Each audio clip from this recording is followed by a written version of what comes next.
على رسوله الكريم أما بعد فأعوذ بالله من الشيطان الرجيم بسم الله الرحمن الرحيم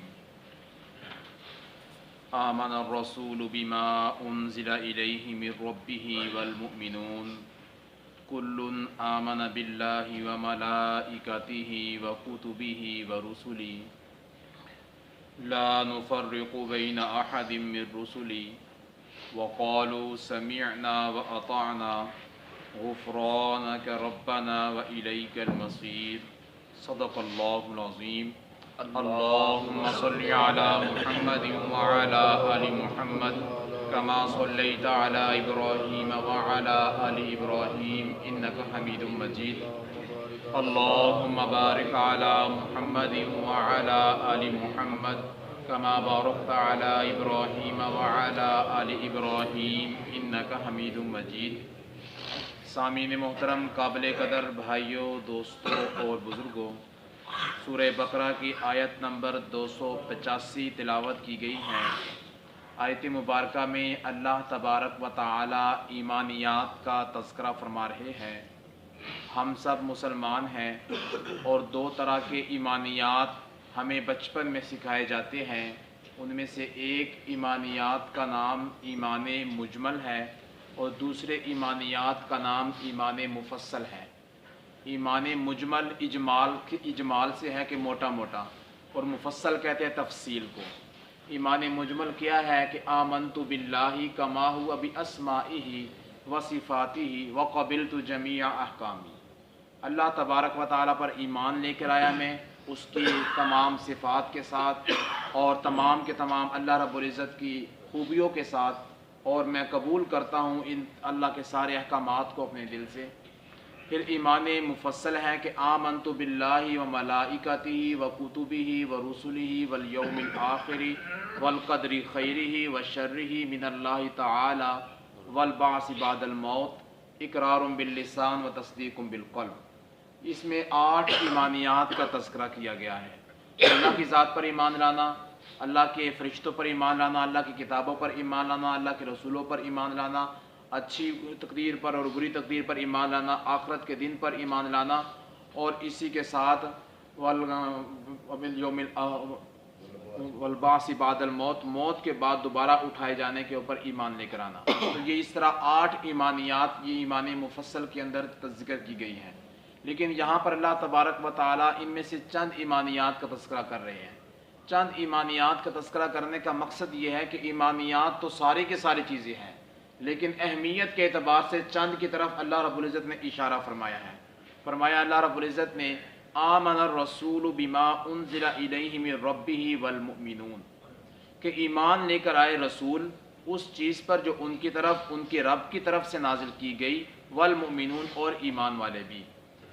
یہ اللہ تبارک و تعالیٰ نے حضور صلی اللہ علیہ وسلم کے ایمان کو اور صحابہ علیہ رضوان کے ایمان کو اکٹھا بیان کیا۔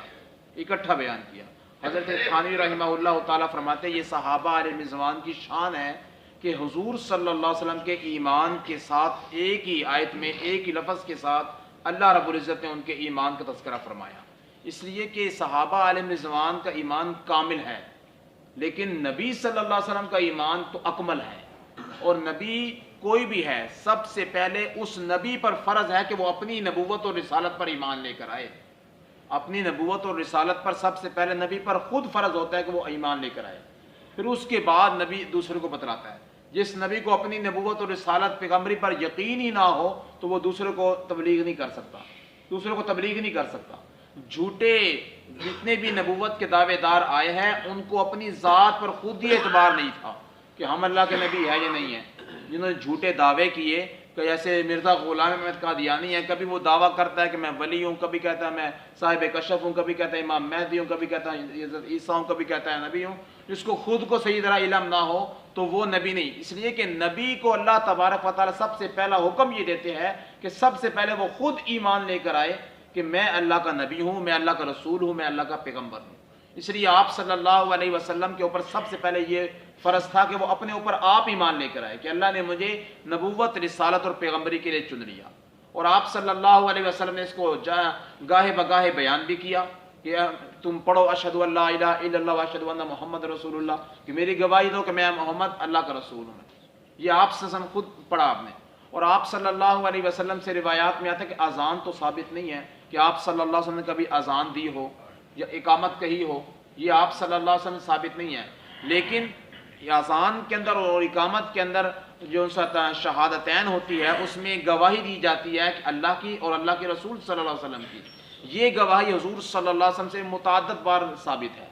اور علماء نے لکھا ہے کہ اذان نماز کے ثابت نہیں ہے، لیکن ایک مقام پر ثابت ہے کہ حضور صلی اللہ علیہ وسلم نے اذان بھی دی اور اقامت بھی دی.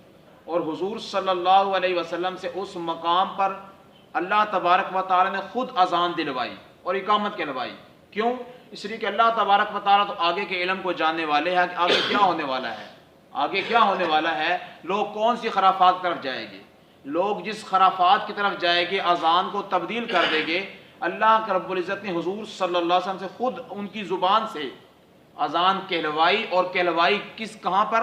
حضرت حسن اور حسین کے کانوں میں کہلوائی. اس لیے کہ انہی کے ماننے والے، انہی کا نام لینے والے مستقبل میں آئندہ آنے والے زمانے میں چل کر اذان کو بگاڑے گے. وہ اشہد ان محمد رسول اللہ علی ولی اللہ خلیفہ بلا فخر، اذان کی آواز صبح نہیں آتی آپ کو؟ یہ سارے کچھ کرتے ہیں. انہوں نے اذان کو بگاڑنا تھا اور حضرت حسن حسین کا نام استعمال کر کے اللہ تبارک و تعالی نے اپنے علم ازلی کے مطابق حضور صلی اللہ علیہ وسلم سے کسی نماز کے لیے نہ اذان کہلوائی نہ اقامت کہلوائی. لیکن حسن حسین کے ایک کان میں اذان بھی حضور نے دیا، اقامت بھی حضور نے دی. تو کہ پتہ لگ جائے کہ اذان و اقامت کا اصل طریقہ کار یہ ہے، اور جو ان دونوں کا نام استعمال کر کے غلط اذان دے گا وہ انسان غلط ہے. تو بہرحال ایمان لانا سب سے پہلے رسول کو خود اپنی ذات کے اوپر ضروری ہے. آگے فرمایا کہ وَقَالُوا كُلٌّ آمَنَ بِاللَّهِ وَمَلَائِكَتِهِ وَرُسُلِهِ، کہ سارے کے سارے ایمان والے کیا ایمان لے کر آتے ہیں؟ سب سے پہلے اللہ کی ذات پر ایمان لے کر آتے ہیں اور اس کے فرشتوں پر. اللہ کی ذات پر ایمان لانا کیا ہے؟ کہ اللہ تبارک و تعالیٰ کے وجود کو ماننا، اللہ کو ماننا. اللہ کی ذات موجود ہے. اس لیے کہ بہت سے ایسے دہریے، نیچری اور ریڈ بک کے قائل، روس کی ریاستیں پوری موجود ہے جو وجود باری تعالیٰ کے قائل ہی نہیں ہے. وہ اللہ تعالیٰ کے قائل ہی نہیں ہیں، دہریے قسم کے لوگ ہیں. فرمایا کہ سب سے پہلے اللہ تبارک و تعالیٰ کے وجود کو ماننا کہ اللہ کی ذات موجود ہے، واجب الوجود ذات ہے. پھر اللہ تبارک و تعالیٰ کے بارے میں ماننا کہ اللہ تبارک و تعالیٰ ایک ہے، دو نہیں ہے، صرف ایک ہے، اس کے علاوہ کوئی نہیں ہے. اور تیسرا اللہ کے رب العزت کی ذات کے بارے میں ماننا کہ اللہ تبارک و تعالیٰ کسی سے نہیں ہے، اللہ کو کسی نے نہیں بنایا اور کوئی اللہ سے نہیں بنا. لم یلد ولم یولد، نہ وہ کسی سے نہ وہ اس سے کوئی، نہ اس سے کوئی ہے نہ وہ کسی سے ہے. تو جو کہتا ہے کہ اللہ سے ہے تو وہ انسان توحید میں فرق کر رہا ہے، اللہ کی ذات پر ایمان لانے میں فرق کر رہا ہے. کوئی کہتا ہے نورم من نور اللہ، اللہ کے نبی نور ہے اللہ کے نور میں سے، یہ بات غلط ہے. یہ بات غلط ہے. اللہ تبارک و تعالیٰ سے نہیں، اللہ تبارک و تعالیٰ نے مقام مرتبہ عطا فرمایا ہے، اللہ کا مقام مرتبہ، اللہ سے کوئی نہیں ہے. عیسائیوں نے کیا کہا کہ حضرت عیسیٰ نعوذ باللہ اللہ کے بیٹے ہیں. تو اللہ تبارک و تعالیٰ نے صاف فرما دیا لم یلد ولم یولد، نہ وہ کسی سے جنا گیا نہ اس سے کوئی جنا گیا اسے. تو اللہ تبارک و تعالیٰ کو اس انداز سے ماننا، یہ ایمانیات میں سب سے پہلی چیز اللہ تبارک و تعالیٰ کی ذات کے بارے میں ایک ماننا، واجب الوجود ماننا، ایسے ماننا کہ اللہ سے کوئی نہیں ہے اور وہ کسی سے نہیں ہے.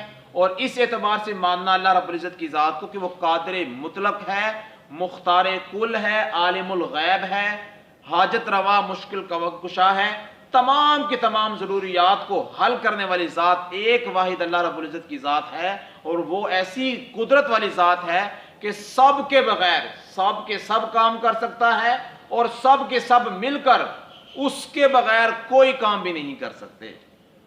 چاہے وہ سب انسان ہو، چاہے وہ سب جنات ہو، چاہے وہ سب سورج چاند ستارے ہو، جو بھی نظامات ہیں یہ سب کے سب مل کے اللہ کے حکم کے بغیر کچھ بھی نہیں کر سکتے. یہ ہمارا ایمان اللہ رب العزت کی ذات باری کے بارے میں ہے، اور اس میں کوئی بھی فرق کرنے والا ان ایمانیات کے اندر وہ اللہ کو ماننے والا نہیں ہے. اللہ کو ماننے والا نہیں ہے، کیونکہ کسی بھی انداز سے فرق کر دے وہ اللہ تبارک و تعالیٰ کو ماننے والا نہیں. کیونکہ ولیوں کو اٹھا کے اوپر تک لے جاتا ہے، حضرت علی رضی اللہ کو اٹھا کے اوپر تک لے جاتا ہے، اور وہ اختیارات جو اللہ کے ہیں وہ ان کے اندر ثابت کرتا ہے. وہ انسان حقیقتاً اللہ کو صحیح طرح ماننے والا نہیں ہے. اس لیے فرمایا کل آمن باللہ، تمام کے تمام ایمان والے ایمان لے کر آتے ہیں اللہ رب العزت کی ذات پہ، وہ ملائکہ اور اس کے فرشتوں پر۔ فرشتے بہت سارے اللہ رب العزت نے پیدا فرمائے ہیں، اس کی مختلف قسمیں ہیں، ملائے اعلیٰ سے لے کے ملائے اسفل تک مختلف اقسام کے فرشتے ہیں۔ ایک ملائے اعلیٰ میں فرشتے ہیں، اب اس کے بعد اللہ تبارک و تعالیٰ کے عرش کو اٹھانے والے فرشتے ہیں۔ عام حالات میں اب 4 فرشتوں نے اللہ کے عرش کو اٹھایا ہوا ہے، جب قیامت برپا ہوگی تو اس وقت عرش کو اٹھانے والے 8 فرشتے ہو جائیں گے۔ وَيَحْمِلُ عَرْشَ رَبِّكَ فَوْقَهُمْ يَوْمَئِذٍ ثَمَانِيَةٌ، 8 فرشتے ہو جائیں گے، 8 فرشتے حاملین علی العرش، عرش کو اٹھانے والے۔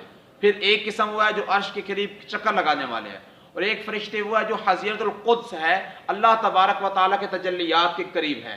پھر اس کے بعد فرشتے ہیں ایک قسم کے، ان کو علیین میں اللہ نے رکھا ہے، جہاں پر انسان فوت ہوتا ہے تو انسان نیک بندوں کی روحیں اعلیٰ علیین کی طرف منتقل ہوتی ہے، تو وہ علیین مقام کے اندر جو ان سے ہے ایک فرشتوں کی بہت بڑی جماعت ہے۔ پھر اس کے بعد وہ فرشتے ہیں جو آسمانوں کے اندر موجود ہیں، آسمانوں میں کوئی رکوع میں ہے، کوئی سجدے میں ہے، کوئی قیام میں ہے، کوئی کسی ذکر میں ہے، کوئی کسی ذکر میں ہے، وہ مختلف اقسام ہیں ان کی۔ اور ایک بہت بڑے فرشتے ہیں، تعداد ہے فرشتوں کی جو آسمانوں پر موجود ہے، اور وہ ان کے اوپر آسمان اور زمین دونوں کے فرشتوں کے ہونے کا حکم لاگو ہوتا ہے، اس لیے کہ ان کا کام آنا اور جانا ہے، آنا اور جانا ہے۔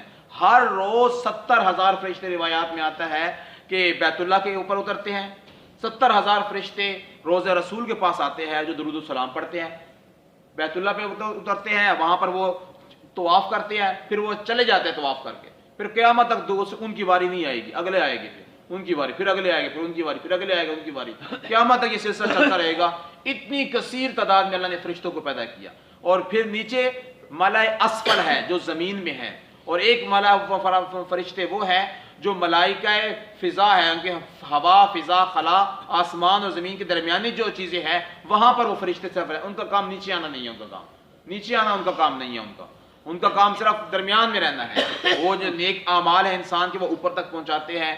تو بہرحال جو ملائے اسفل ہے جو زمین پر رہتے ہیں، ان میں سے فرشتوں کی کچھ قسمیں ہیں، بعض کرامن کاتبین ہیں جو انسان کے کندھوں پہ بیٹھے ہوئے ہیں۔ حدیث مبارکہ میں آتا ہے کہ انسان کے ہونٹوں کے اوپر فرشتے ہیں، انسان کی آنکھوں کے قریب فرشتے ہیں، اللہ نے حفاظتی انتظام لگایا ہوا ہے۔ انسان کی آنکھوں میں سب وقت گرد پڑ جاتی ہے لیکن انسان کو کوئی پریشانی نہیں ہوتی، انسان صاف کرتے آنکھ صاف ہو جاتی ہے۔ انسان کی خوراک اور سانس کی نالی بالکل ساتھ اللہ رب العزت نے ملائی ہے، اللہ نے ان دونوں کے درمیان ایک فرشتہ بٹھا دیا۔ ہم تو خوراک کھاتے رہتے ہیں، ہمیں کیا پتا پانی کہاں جائے گا، ہوا کہاں جا رہی ہے، تو بہرحال فرشتہ جو ان سے ہے خوراک کو خوراک والی لائن میں کرتا ہے اور ہوا والی لائن کو صاف رکھتا ہے۔ اگر خدا نخواستہ کوئی ایک ذرہ ہماری ہوا والی نالی کی طرف چلا جائے تو اتنا پھندا لگتا ہے انسان کو کہ انسان مرنے کے قریب ہوتا ہے کہ میری روح نکلنے کے قریب ہو گئی ہے، ایسے انسان کو لگتا ہے۔ تو بہرحال یہ اللہ تبارک و تعالی نے انسان کی حفاظت کے لیے فرشتے بہت سے مقرر کیے، کرامن کاتبین ہیں، اور اس طرح قبر میں سوالات جوابات کرنے والے منکر نکیر ہے اور مبشر بشیر ہے، مختلف نام فرشتوں کے بارے میں آتے ہیں۔ یہ سارے کے سارے فرشتے ہیں، ان تمام کے تمام فرشتوں پر ایمان لانا ہمارے ایمانیات کا حصہ ہے۔ اگر کوئی انسان کسی فرشتے کو نہیں مانتا یا اپنا کسی فرشتے کو دشمن کہتا ہے، غلط کہتا ہے، وہ انسان بھی مومن نہیں، ایمان والا نہیں۔ لیکن تمام فرشتوں میں قسمیں جو ہے وہ 2 ہے، ایک ہے رسول فرشتے اور ایک ہے عام فرشتے۔ رسول فرشتے صرف 4 ہے، جبرائیل علیہ السلام، اسرافیل علیہ السلام، میکائیل علیہ السلام اور اسرائیل علیہ السلام۔ تو یہ 4 فرشتے جو بڑے مقدس ہے یہ رسول فرشتے ہیں، اور باقی تمام کے تمام فرشتے وہ عام فرشتے یا رسول فرشتے نہیں ہیں۔ جو ہم عام انسان ہیں، اللہ نے عام انسانوں کو عام فرشتوں سے افضل بنایا ہے، لیکن رسول فرشتوں سے ہم افضل نہیں ہیں۔ جبرائیل، میکائیل، اسرافیل اور عیسیٰ علیہ السلام سے ہم افضل نہیں ہیں، لیکن جو رسول انسان ہے، نبی پیغمبر جو گزرے ہیں، وہ سارے عام فرشتوں سے بھی افضل ہیں اور رسول فرشتوں سے بھی افضل ہے۔ یہ ہمارا عقیدہ ہے ایمانیات، ایمان بالملائکہ کے بارے میں۔ اگر فرمایا وَكُتُبِهِ وَرُسُلِهِ، کتابوں پر ایمان لانا، رسولوں پر ایمان لانا۔ کتابیں 104 اللہ نے نازل فرمائی، 4 بڑی کتابیں، باقی چھوٹے صحیفے، ان تمام کے تمام صحیفوں پر ایمان لانا کہ جس حالت میں اللہ تبارک و تعالیٰ نے ہر کتاب اور ہر صحیفہ نازل کیا تھا، جس حالت میں ہم اس حالت و کیفیت کو مانتے ہیں کہ وہ حق و سچ تھا۔ جو موجودہ حالت ہے تورات کی، انجیل کی، کسی بھی قسم کی کتاب جو آسمانی موجود ہے، ہم اس موجودہ حالت والی کتاب کے اوپر ایمان نہیں لاتے۔ جو اللہ نے نازل کی تھی نا جس حالت میں، صحیح اوریجنل حالت میں، اس حالت کو ہم مانتے ہیں اور اس حالت کے اوپر ایمان لانا ہمارے ایمان کا حصہ ہے. باقی جو اب تبدیلیاں کریں ہم کسی کو نہیں مانتے ہم، اس لیے کہ یہ ساری تحریفات ہیں اور ان میں انہوں نے اپنی منمانیہ کے احکامات بنا لیے ہیں. سریانی زبان میں اللہ نے تورات نازل کی تھی، پھر جو ان سے ہے انہوں نے زبان تبدیل کر دی، اور اب انگلش میں اردو میں ہر قسم کی کتابوں میں انجیل اور تورات کے جو سے ترجمے ملتے ہیں. تو یہ ہر ایڈیشن اگلے ایڈیشن سے مختلف ہوتا ہے، دور کے مطابق تبدیل ہوتے رہتے ہیں. تو ہم ان میں سے کسی کے اوپر ایمان نہیں لے کر آتے ہم ان میں سے، لیکن جو اللہ نے حالت جس حالت میں صحیح حالت میں نازل کی تھی اس حالت کے اوپر ایمان لانا ہمارا ایمان کا حصہ ہے، اور اگر ہم نہیں مانتے تو ہم مسلمان نہیں ہیں. آگے فرمایا وہ رسول ہی، تمام رسولوں کو اوپر ایمان لانا. رسول خاص ہے، نبی عام ہے. رسول اللہ رب العزت نے 313، ایک روایت کے مطابق 315 اور ایک روایت کے مطابق 325 مختلف حدیثیں ہیں کہ اللہ رب العزت نے رسول بنائے. باقی سوالات انبیاء کرام تھے، اور علماء نے لکھا کہ انبیاء کرام کی تعداد پر جزم بالیقین کے ساتھ کہنا کہ 1,24,000 تھے، یہ بات درست نہیں ہے. تقریباً کہہ دینا چاہیے، کم و بیش کہہ دینا چاہیے. ہو سکتا ہے کہ 1,00,000 سے زیادہ ہو، 24,000 سے زیادہ ہو سکتا ہے کچھ کم بھی ہو، اس لیے تقریباً یا کم و بیش کے لفظ انسان کو استعمال کر لینا چاہیے. اور بہرحال ہم تمام کے تمام نبی اور رسولوں پر ایمان لاتے ہیں، اور یہ ایمان والے مسلمانوں کا صرف یہ شیوہ ہے. لیکن جو یہودی ہے وہ عیسیٰ علیہ السلام کو نہیں مانتے، اور عیسائی موسیٰ علیہ السلام کو نہیں مانتے، حضور صلی اللہ علیہ وسلم کو نہیں مانتے. تو بہرحال ان سابقہ قوموں میں، سابقہ انبیاء کرام کی امتوں میں ایک امت والا دوسرے نبی کو مانتا نہیں تھا، اس کی امت کو مانتا نہیں تھا. لیکن ہم جو ان سے ہے تمام کے تمام انبیاء کو مانتے ہیں. یہ ہمارے ایمان کی خصوصیت ہے اور اعلیٰ صفات کی نشانی ہے. اللہ نے فرمایا لا نفرق بین احد من رسلی، ایمان والوں کا قول یہ ہوتا ہے، وہ کہتے ہیں ہم رسولوں میں سے کسی ایک کے ساتھ تفریق نہیں کرتے. کسی ایک کے ساتھ تفریق کرنے کا مطلب یہ نہیں ہے کہ کسی کا درجہ بلند نہیں ہے، کسی کا درجہ تو بلند ہے. حضرت موسیٰ علیہ السلام، عیسیٰ علیہ السلام، حضور صلی اللہ علیہ وسلم، ابراہیم علیہ السلام، نوح علیہ السلام، یہ 5 انبیاء کرام ہیں جو اولو العزم پیغمبر ہیں. ان کا درجہ عام نبیوں سے بلند ہے. لیکن درجے کی بات یہاں پر نہیں ہو رہی، جہاں پر تفریق اس لحاظ سے، اس اعتبار سے بات ہو رہی ہے کہ ایک کو ماننا اور دوسرے کو بالکل انکار کرنا، دوسرے کو نبی نہیں ماننا. جیسے یہودیوں نے عیسیٰ علیہ السلام کو نہ مانا اور عیسیٰ علیہ السلام کو نعوذ باللہ گالیاں دی، ان کو ولد الزنا کہا کہ زنا کے نتیجے میں پیدا ہوئے بچے ہیں، اور حضرت عیسیٰ علیہ السلام کے والدہ کے اوپر تہمت لگائی انہوں نے. تو یہ سارے کے سارے کام انہوں نے کیے. فرمایا کہ لا نفرق بین احد من رسلی، کہ ایمان والے، حضور صلی اللہ علیہ وسلم کو ماننے والے اور آپ صلی اللہ علیہ وسلم کا کلمہ پڑھنے والے کسی نبی، رسول اور پیغمبر میں فرق نہیں کرتے کہ کسی کو ایمان والا نہ مانے یا کسی کی توہین کرے یا کسی کی تذلیل کرے. جو انسان مسلمانوں کے کام کرے توہین تذلیل کا کسی بھی نبی، رسول اور پیغمبر کے ساتھ، وہ انسان بھی ایمان والا نہیں رہتا. آگے فرمایا کہ وقالوا سمعنا واطعنا، اور ایمان والوں نے کیا کہا؟ صحابہ علم زمان نے سمعنا، ہم نے سن لیا، واطعنا، اور ہم نے اطاعت کی. صحابہ علیہم رضوان جس وقت اللہ کے حبیب صلی اللہ علیہ وسلم کے پاس حاضر ہوئے تھے، گزشتہ آیت مبارکہ کے میں بات گزری ہے، جب فرمایا کہ وَإِن تُبْدُوا مَا فِي أَنفُسِكُمْ أَوْ تُخْفُوهُ يُحَاسِبْكُم بِهِ اللَّهُ، اللہ باطنی جو سی باتیں انسان میں پیدا ہوتی ہے ہر قسم کی بات کا مواخذہ کرے گے، محاسبہ کرے گے. تو صحابہ پریشان تھے. تو حضور صلی اللہ علیہ وسلم میں پریشان مت ہو، تم کہو سمعنا، ہم نے سن لیا اللہ کا حکم، اطعنا، اور ہم نے اطاعت کی، اطاعت کے لیے تیار ہے. یہودیوں کی طرح نہ کہنا کہ سمعنا، ہم نے سن بھی لیا، وعصینا، جان بوجھ کے ہم نافرمانی بھی کریں گے. ایسا نہ کہو، حضور نے فرمایا میں کہ سمعنا کہو، ہم نے سن لیے سارے کے سارے احکامات، واطعنا، اور ہم اطاعت کریں گے. اور حقیقت بات یہی ہے کہ دین کی بات کو صحیح طریقے سے سننا، یہ بات تو درست ہے، لیکن بعض لوگ سنتے ہیں لیکن عمل اس کے بالکل خلاف کرتے ہیں. میں کہ نہیں، سمعنا اور اطعنا، اور ساتھ دل میں عزم کرے انسان، کہیں بھی کسی بھی مجلس میں کسی بھی انسان سے کسی بھی وقت اپنے خلاف اپنے بارے میں کوئی بات سن لے کہ یہ میرے اندر تبدیلی ہونی چاہیے، یہ اطاعت، یہ فرمان برداری میرے اندر آنی چاہیے، تو انسان کو اطعنا کہنا چاہیے کہ ہم اطاعت کریں گے. ہم آگے اللہ تبارک و تعالیٰ جب انسان کو دیکھتے ہیں، کسی مجلس میں انسان نے ارادہ کر لیا تو اللہ اس ارادے کو وجود عطا فرما دیتے ہیں، اس نیکی کے کرنے کی انسان کو توفیق عطا فرما دیتے ہیں. فرمایا غفرانک، اور اہل ایمان کا قول یہ ہوتا ہے کہ اے اللہ ہم آپ سے بخشش کے طلبگار ہیں.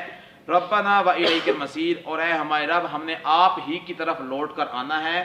دنیا کے اندر ہمارا بچپن، لڑکپن، جوانی، بڑھاپا، یہ سارے وقت گزر جائے گے، تھوڑا وقت ہے. اصل لوٹ کر آنا آپ کے پاس ہے. آگے آنے والی ہمیشہ ہزاروں لاکھوں سال کی زندگی وہاں آپ کے پاس ہے. تو اس لیے ہمارا لوٹنا آپ کے پاس ہے، اس لیے ہمیں بھی اپنی طرف رجوع کرنے والا بنا دے اور ہماری بخشش فرما دے. اللہ رب العزت مجھے اور آپ کو سمجھنے کی، صحیح طریقے سے عمل کرنے کی توفیق عطا فرمائے. وآخر دعوانا الحمد للہ رب العالمین.